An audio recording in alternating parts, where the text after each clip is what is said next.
Bonsoir à tous. À la une de l'actualité, l'inauguration du centre hospitalier international de Calavi n'est plus qu'une question de jours.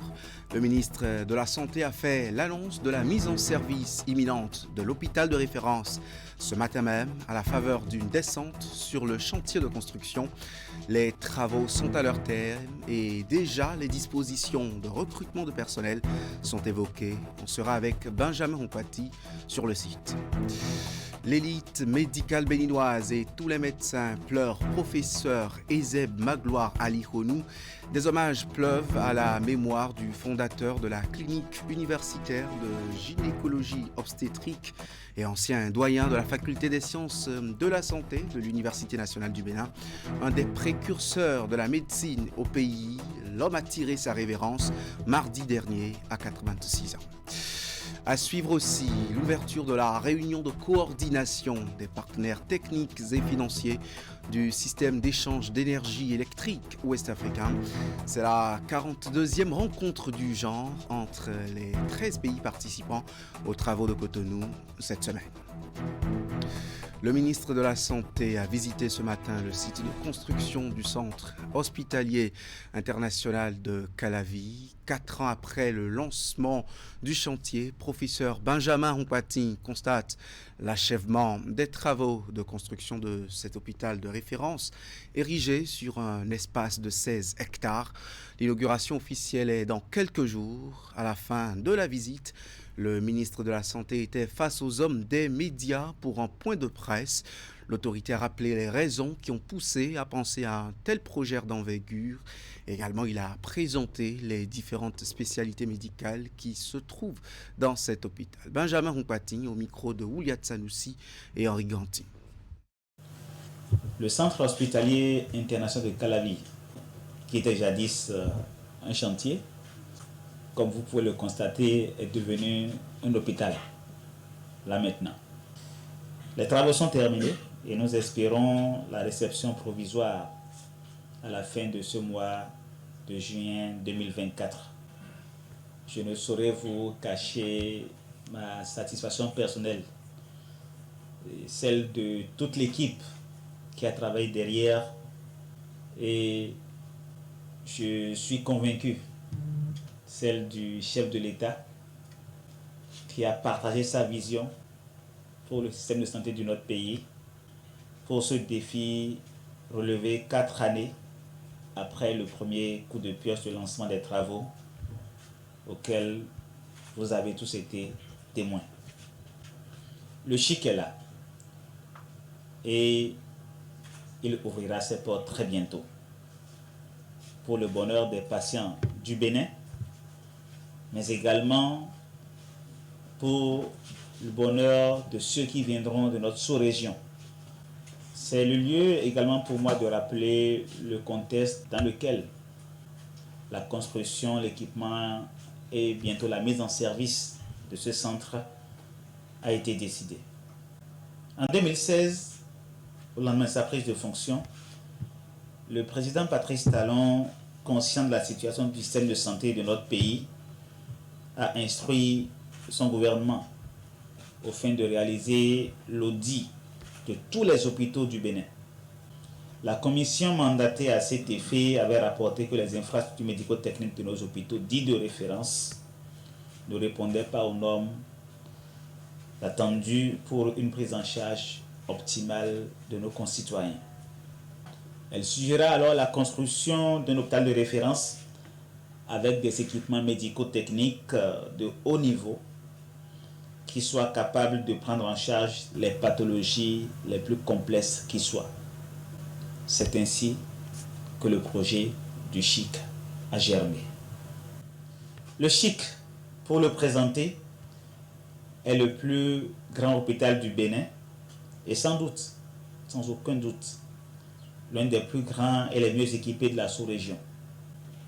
On y compte 436 lits répartis dans 18 spécialités qui sont à leur tour regroupés en 8 pôles, notamment le pôle urgence-réanimation, un pôle cardio-métabolisme pour tout ce qui concerne la cardiologie interventionnelle conventionnelle, la réanimation cardiaque également, un pôle d'oncologie, notamment d'oncologie gynécologique, un pôle digestif et médico-chirurgical, un pôle locomoteur et neurochirurgical, un pôle cardiovasculaire et thoracique, un pôle néphrologique pour tout ce qui concerne la néphrologie et l'urologie, et un pôle tête-cou. Comme vous avez pu le constater, le volet mère et enfant n'est pas contenu dans le CHIC et sera adressé d'une manière spécifique par le gouvernement. Toujours au cours de cette rencontre avec la presse, le ministre de la Santé a annoncé l'ouverture prochaine du centre hospitalier international de Calavi et le recrutement du personnel de santé devant y travailler. On l'écoute. Le CHIC recevra son premier patient cette année. Nous envisageons en effet son ouverture au cours du 4e trimestre de l'année 2024. D'ores et déjà, nous avons entamé le processus de recrutement du personnel administratif, technique et soignant qui fera vivre cet hôpital. Que dit ce joyau? C'est le lieu pour moi d'exprimer encore une fois ma satisfaction pour l'intérêt que les cadres béninois, aussi bien ceux résidant au Bénin que ceux de la diaspora et d'autres au niveau international qui ont manifesté leur intérêt en réponse à l'appel à candidature lancé le 27 mai 2024. Au terme de cette première vague de recrutement, une deuxième vague de recrutement sera lancée avant la fin du mois de septembre 2024. En effet, imaginez que pour animer cet hôpital, il faut 1 millier de ressources humaines. 1 millier de ressources humaines, aussi bien administratifs, techniques que du personnel soignant spécifique.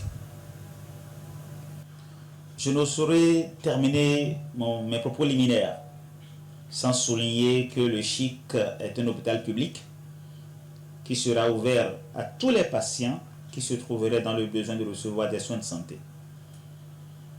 Toutefois, il s'agit d'un hôpital de référence qui ne prendra en charge a priori que les pathologies pour lesquelles les hôpitaux de niveau de référence inférieur n'ont pas la capacité d'apporter les réponses les plus adaptées. C'est vous dire que l'accès au CHIC sera bien structuré et bien organisé. On reste dans le secteur de la santé. Le fondateur de la clinique universitaire de gynécologie obstétrique, professeur Euseb Alikhonou, s'est éteint. L'homme est considéré comme l'un des pionniers de la médecine au Bénin. L'annonce de son décès a suscité des réactions dans le rang de ses confrères. Nous vous proposons ici le témoignage de l'ancienne ministre de la Santé, Dorothée Akoko-Kende Gaza. Elle s'exprime au micro de Esther Tofa et Franck Esaïe Aounou. D'abord, c'est quelqu'un qui est disponible pour tout le monde, pour vous aider à résoudre vos problèmes personnels, puis vos problèmes sanitaires. Je retiens également sa générosité. Il est d'une générosité légendaire. Je retiens son humilité. Je voudrais rendre un témoignage vraiment sincère et honnête, professeur Alikhonou, qu'il vous souvienne que j'ai été candidate au poste de directrice régionale de l'OMS pour l'Afrique. Mais le professeur Alikhonou, spontanément, s'est rapproché de moi. Elle a dit, il faut que je fasse partie du comité de rédaction de votre programme, Madame le ministre. Et spontanément, il a travaillé avec le comité que j'ai mis en place pour produire le document qui a servi à faire ma campagne. Donc c'est vous dire comment un grand maître peut se ramener, s'abaisser à la dimension d'un de ses élèves. Et quand il vient au ministère de la Santé, bonjour cher maître, comment tu vas? Non, ici, professeur Gaza, c'est toi le maître, parce que tu es mon ministre. Donc c'est dire le sens de l'humilité qu'il avait vraiment. Et pour le professeur Ali Honou, aucune montagne n'était difficile à gravir. Il n'y a même pas de mots pour qualifier le professeur Ali Honou pour ce qu'il a apporté à la nation béninoise, à l'Afrique et quelque part au monde entier. Parce que le professeur Ali Honou est un infatigable. Il est partout. Il apporte son savoir-faire partout. Pour ce qui concerne le Bénin, je voudrais dire que le professeur Ali Honou, feu le professeur Ali Honou et feu le professeur Goudoté étaient les deux Béninois venus de Dakar pour créer la faculté des sciences de la santé où on forme les agents de santé, médecins, pharmaciens, assistants sociaux, kinésithérapeutes. Nous avons plusieurs écoles. Et le professeur Ali Honou a été également doyen de cette faculté. Et c'est avec lui que nous avons vu livrer sur le marché béninois la première promotion de médecins en 1977. Pour nous jeunes étudiants en médecine, c'était l'enseignant qu'on craignait, qu'on regardait de très loin. Et on avait vraiment envie de gravir les échelons pour faire comme lui. Donc, Après professeur Dorothée Gaza, je vous propose le témoignage de Laurence Monteiro. Pour la présidente de l'Association des sages-femmes du Bénin, la mort de professeur Ali Honou est une grosse perte pour le monde de la médecine au Bénin et dans la sous-région en général. Suivant. Un nom que j'appelle avec respect. C'est un baobab, hein? En matière de gynécologie obstétrique. C'est une icône qui vient de nous quitter. Je fais partie de la première promotion de sages-femmes entièrement formées en 3 ans au Bénin, qui a débuté en 1975 dès son retour au pays. Il nous a formés sur les 3 ans. Et c'est pourquoi, dès notre sortie, il nous a fait la surprise et en disant c'est une promotion d'élite. Si toutes les sages-femmes du professeur Ali Honou, première promotion, m'entendent, nous sommes une promotion d'élite. Vous savez, toute sage-femme, toute étudiante sage-femme qui entre à l'école des sages-femmes doit avoir un bouquin que nous appelons le Merger, parce que celui qui l'a écrit s'appelait Merger. Mais le professeur Ali Honou nous a fait la surprise en première année, nous les sages-femmes d'élite, de nous faire venir de la France le professeur Merger, que nous avions connu en ce moment. Pour moi, le professeur Ali Honou Ezeb, c'est un dur. Hein. Ça n'a pas été facile avec lui, mais c'est un travailleur. C'est un académicien. Il a reçu l'académie de plusieurs villes africaines, européennes, pourquoi pas mondiales. C'est quelqu'un qui aime bien faire son travail. Et il est derrière, il surveille. Et il n'y a pas femme d'autorité, femme de sinon. Dès que vous arrivez, vous sortez, on vous affecte à la clinique universitaire de gynécologie et d'obstétrique. Vous devez aller en salle d'accouchement. Vous devez aller prendre la garde parce que notre profession, la profession de sage-femme, c'est une profession pratique. Je le remercie beaucoup pour tout ce qu'il nous a enseigné, tout ce qu'il a eu à nous faire. Vraiment, je présente toutes mes condoléances à ses enfants, à sa famille biologique, à nous tous professionnels de la santé. Mais je dis, c'est un homme qu'on ne peut pas oublier. On retient aussi que professeur Ezeb Magloire Ali Honou a été directeur du Centre régional pour le développement et la santé Cré des Arts. Il est également auteur de plusieurs dizaines de publications spécialisées. Déjà en 1987, il devient doyen de la faculté des sciences de la santé de l'Université nationale du Bénin d'alors, actuelle Université d'Abomey-Calavi. Il est l'un des pères fondateurs de cette faculté où il a formé des générations de médecins. Professeur Ali Honou a été le premier chef-service de la clinique universitaire de gynécologie obstétrique Kugo du CNHU Hubert Koutoukou Maga. Eh bien, on tourne cette page.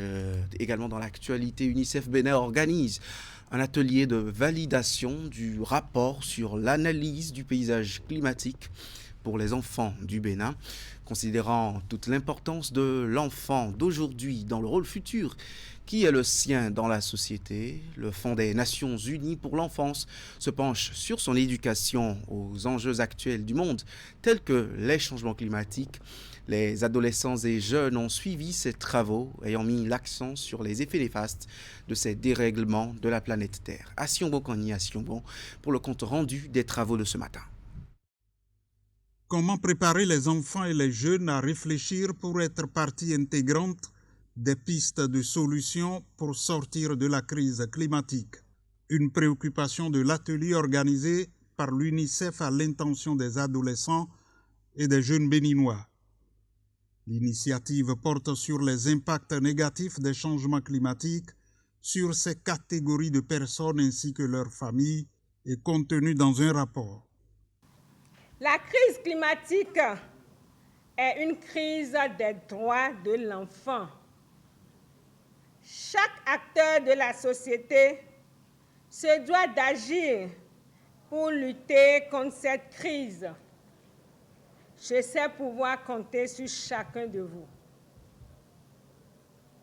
L'UNICEF reste toujours disponible pour appuyer d'autres priorités du gouvernement, en plus de l'engagement des jeunes et des enfants dans la lutte climatique et la mobilisation de financement climat. Les effets des changements climatiques sur la vulnérabilité des enfants sont une réalité. Et selon la spécialiste santé à l'UNICEF Bénin, le pays est classé parmi les 20 plus vulnérables dans le monde. Le ministère du Cadre de vie salue les efforts de l'UNICEF.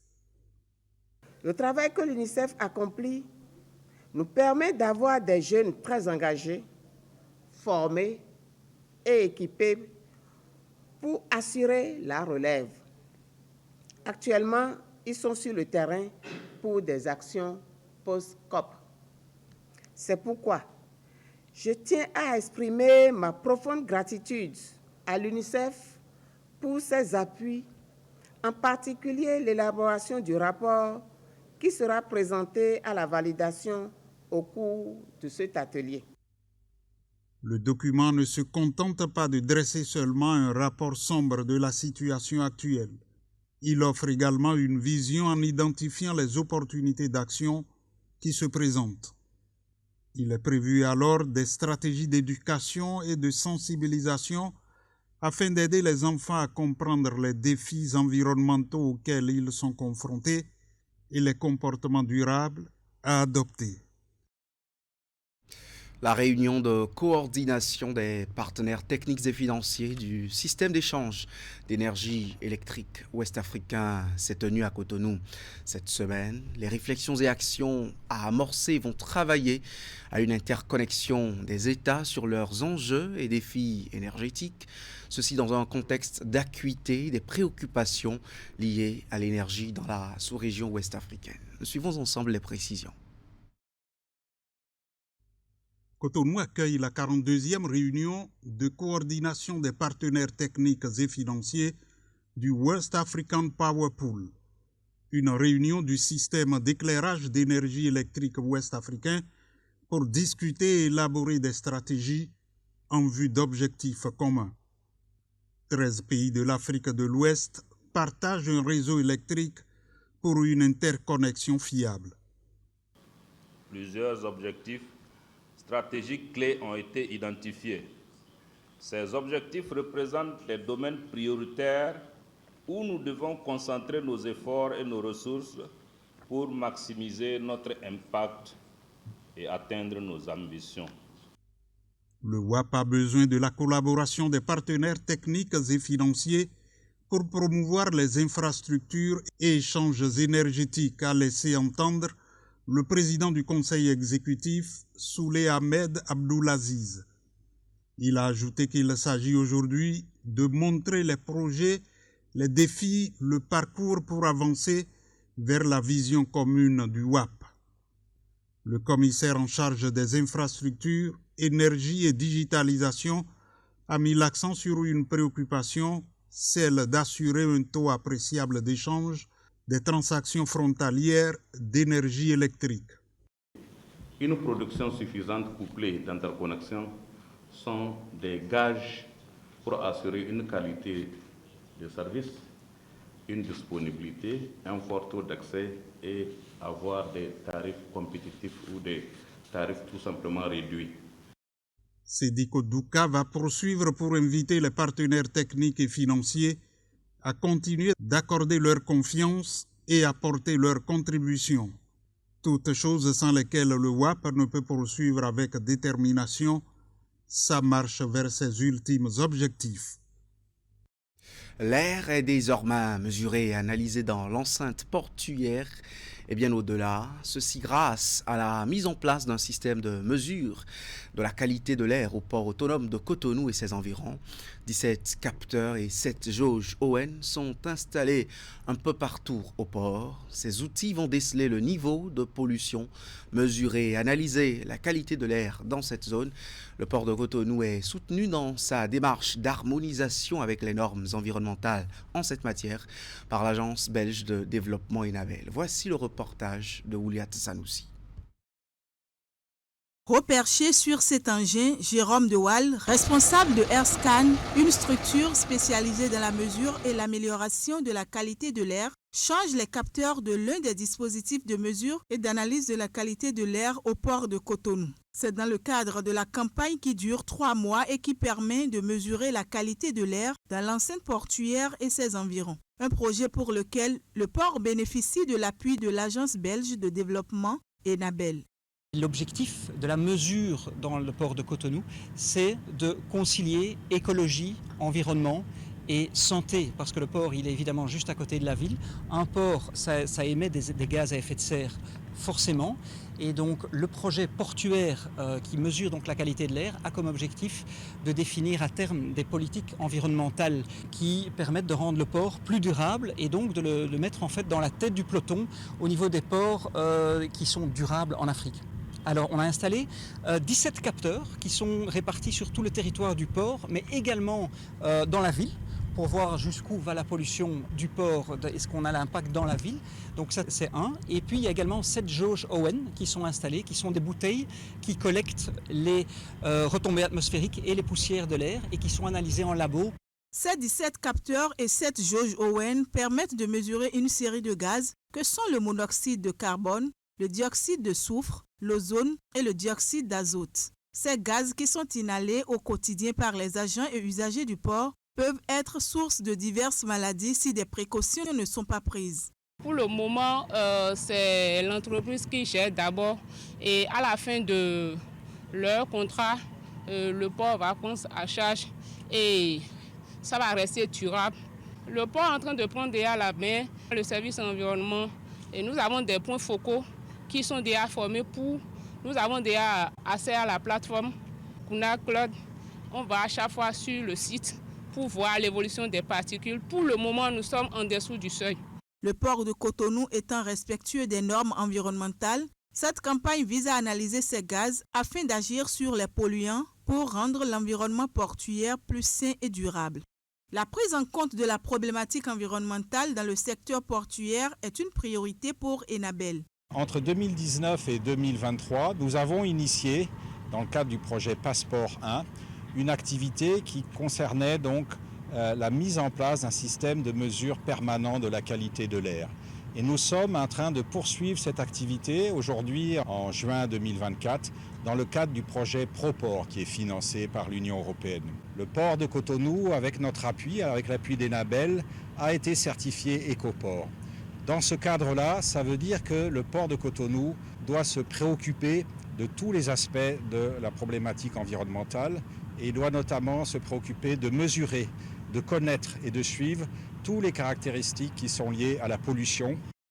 La campagne se poursuit sur les 9 prochains mois avec AirScan et son partenaire local EcoBéné. Et pour le port de Cotonou qui se modernise de jour en jour, c'est un défi que les responsables à divers niveaux doivent relever en matière d'écologie, environnement et santé.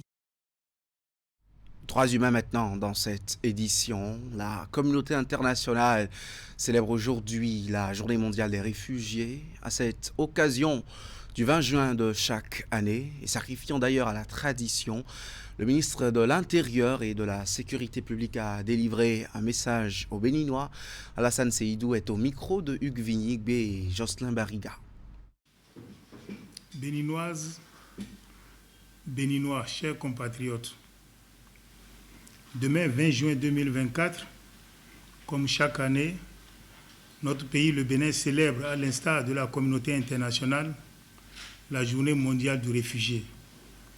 Instituée par l'Assemblée générale des Nations unies, elle a fait l'objet de la résolution 55/76 du 4 décembre 2000 par laquelle la date du 20 juin a été retenue à l'unanimité pour commémorer cette célébration. Cette journée a pour vocation de célébrer le courage et la persévérance des personnes qui sont dans l'obligation de fuir leur pays d'origine ou de résidence pour se rendre dans un autre pays afin d'avoir la vie sauve. Le thème retenu par la communauté internationale pour l'édition 2024 est intitulé « Solidarité avec les réfugiés ». À travers ce thème, les Nations unies exhortent les pouvoirs publics et les communautés d'accueil des pays d'asile à assister les réfugiés et à faciliter leur inclusion sociale et économique. Notre pays ne se dérobe pas à cet appel car plusieurs actions sont menées au bénéfice des réfugiés. En effet, depuis 2022, le Bénin a amélioré la qualité de son système asilaire par la loi 2022-31 du 20 décembre 2023 portant statut des réfugiés et des apatrides en République du Bénin promulguée par le président de la République, M. Patrice Talon. Cette loi exprime à suffisance la solidarité vis-à-vis des réfugiés et des apatrides. Pour preuve, elle dispose en son article 42 que les réfugiés bénéficient du même traitement que les Béninois en ce qui concerne l'éducation, les soins de santé et les avantages sociaux dans les conditions déterminées par les lois et règlements. Les réfugiés vulnérables ou en situation de précarité identifiés sont orientés vers les structures appropriées pour y recevoir l'assistance nécessaire. Dans le secteur agricole, l'interprofession de l'aviculture du Bénin a un nouveau président. Léon Anago prend les rênes de l'instance en succédant à Constant Kenoukan, qui vient de passer 3 ans à ce poste. Le nouveau président de l'IAB est à la tête d'une équipe composée de 15 membres. Il promet œuvrer davantage pour le rayonnement de l'association et du secteur avicole en général. Ingrid Day nous fait le point de la passation de service tenue hier. C'est une nouvelle ère qui s'ouvre ainsi sur les acteurs du monde avicole. Après avoir passé 3 ans à la tête de l'interprofession de l'aviculture du Bénin, Constant Kenoukan cède sa place à Léon Anago. C'est le lieu pour le président sortant et son équipe de passer en revue les actions menées lors de leur mandat. Ils se réjouissent également des réformes entreprises récemment par le gouvernement au profit de la filière. Les membres du conseil d'administration sortant avaient mouillé le maillot, avaient consenti toutes sortes de sacrifices durant ces 3 dernières années et qui nous a permis d'être au point où nous sommes. Sur ces 3 dernières années, je pourrais noter que les crises successives que nous avions connues avaient connu plus d'acuité.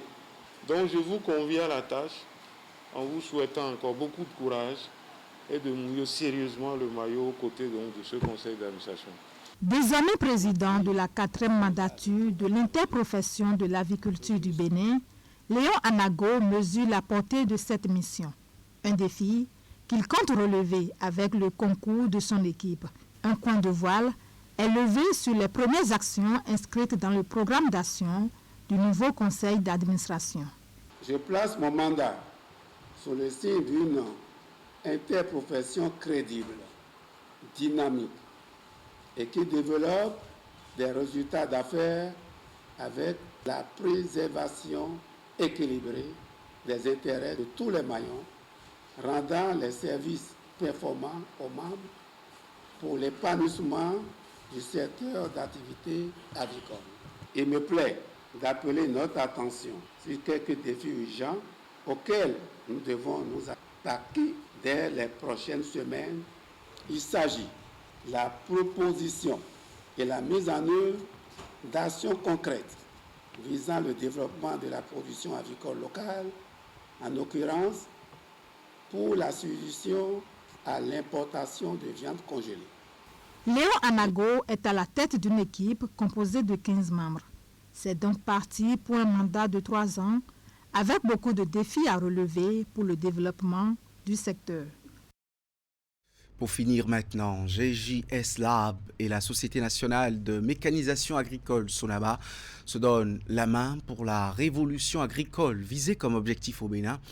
Les deux partenaires étaient aux côtés des producteurs à Gouna, dans la commune de Djidja, c'est dans le Zou. Sur un site de 5 hectares, ils se sont exercés à l'essouchage avec les équipements acquis dans le cadre du projet Tracteur pour tous. Y met Hélène Amoussou pour nous en dire plus. Tester et s'assurer du bon fonctionnement des équipements agricoles, notamment les palans reçus récemment de la Société nationale de mécanisation agricole Sonama. L'exercice conduit par GJS Lab, structure d'accompagnement spécialisée dans l'agritech, s'est déroulé sur un terrain de 5 hectares à Gouna dans la commune de Djidja. L'instant d'une journée assistée par les organisateurs, de nombreux producteurs se sont appliqués à l'essouchage en vue de se familiariser au matériel. Permettre aux petits agriculteurs, ceux qui n'ont pas de très grosses surfaces, d'avoir leur équipement agricole. Ça peut être un tracteur, ça peut être d'autres équipements pour pouvoir travailler. Et quand on les a rencontrés, on s'est rendu compte que la première étape, c'est d'essoucher. L'essouchage a beaucoup d'avantages. Quand vous voulez labourer, par exemple, il faut que le tracteur puisse avancer sans avoir de problème. Quand vous voulez semer derrière, quand vous voulez pulvériser derrière, quand vous voulez utiliser n'importe quel outil, il faut mieux que votre terre soit vide de souches. Donc on a convenu avec eux de mettre en place ces souchages. En fait, on a acquis des palans. Et les palans qu'on a pris pour commencer, c'est des palans de 3 tonnes. Et on est venu aujourd'hui pour tester, vérifier, valider que ces palans-là marchent bien. En plus de permettre la vérification de l'état des équipements, l'activité vise aussi à rapprocher les sociétés partenaires entre elles, de même qu'avec les producteurs. Ceci dans le cadre de la mise en œuvre du projet Tracteur pour tous.